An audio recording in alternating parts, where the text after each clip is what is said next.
9 steps to win your first interview in finance. My name is Andrew Stotz, and I have hired hundreds of analysts over my 30 years in finance. In this video, I'm going to share with you the 9 things you can do right now to make sure that you get that first finance job interview and make them want to offer you a job on the spot.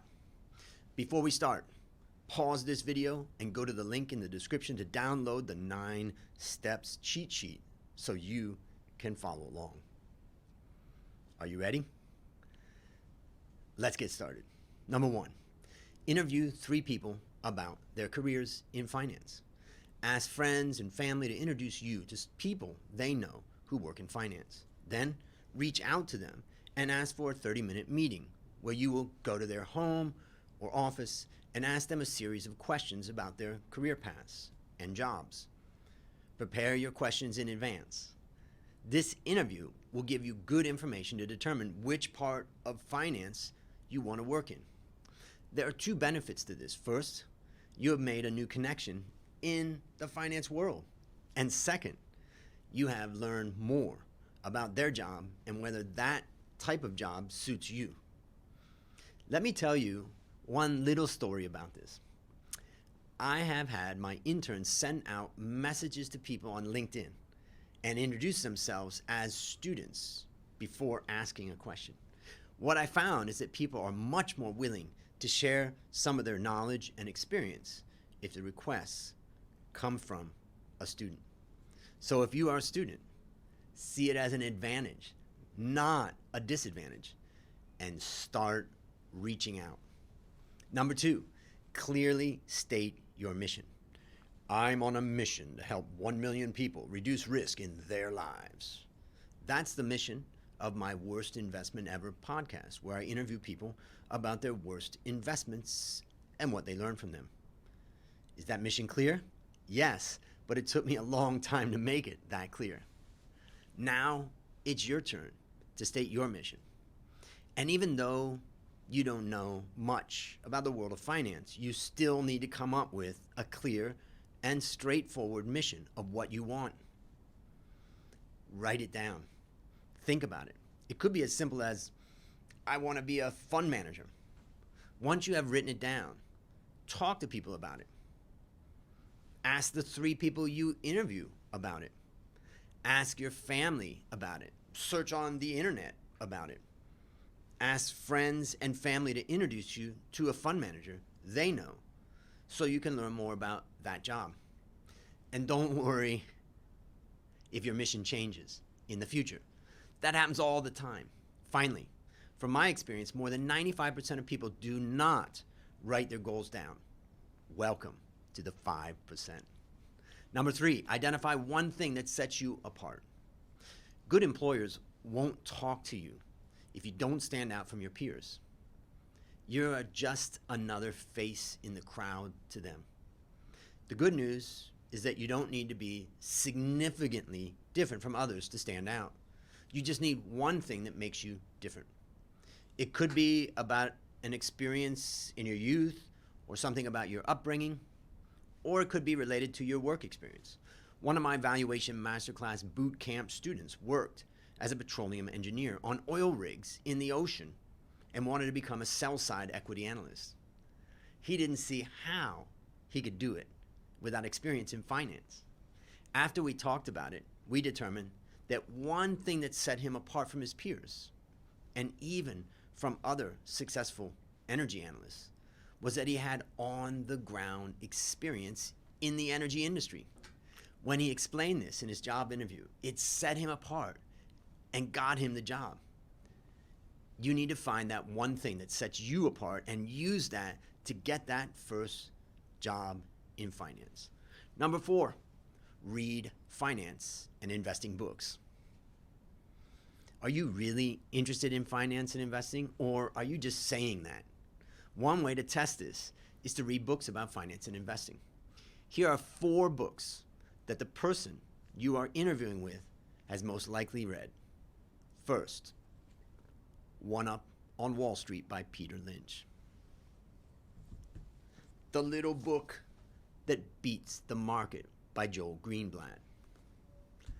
The Psychology of Money by Morgan Housel. And The Little Book of Common Sense Investing by John Bogle. Read at least these 4 books. No, don't just read them. Take notes. No, don't just take notes. Create a cheat sheet. Go deep into these 4 books on investing or any others you find interesting. If you find this enjoyable, it's good evidence that you really are interested in finance and investing. Then, when you get that job interview, pull out those cheat sheets to demonstrate to the person who is interviewing you that you have a passion for finance and investing. Number 5, get your motives right. When I ask young people why they want to work in finance, they usually say, because I want to get rich. To get a job and be successful in finance, you need to flip that script upside down and say that you want to make your clients rich. You need to understand that your future employers want you to focus exclusively on their clients. This is what they're paying you for. If you demonstrate your passion for taking care of the firm's clients, it will be easy to get and keep a job in finance.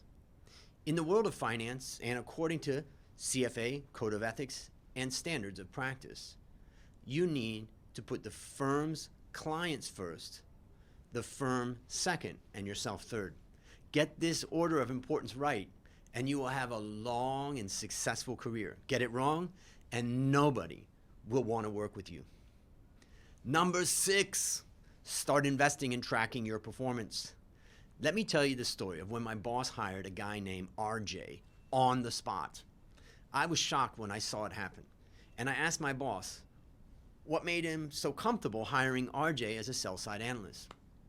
He said that during the interview, RJ showed him the 10 stocks he held in his personal portfolio and explained why he owned each one. RJ kept it short and to the point. In addition, weeks before the interview, RJ took the extra step of having a Big 4 accounting firm audit his investment performance. My boss was blown away. You see, RJ knew that to be a successful sell-side analyst, you must develop good stock investment ideas and support them with sound reasoning. He also knew that those investment ideas should make the firm's clients money. In that 1-hour interview, RJ demonstrated that he could do that, and as a result, he got the job. You may not have RJ's stock picking skills, but don't let that stop you from starting to build a small portfolio right now.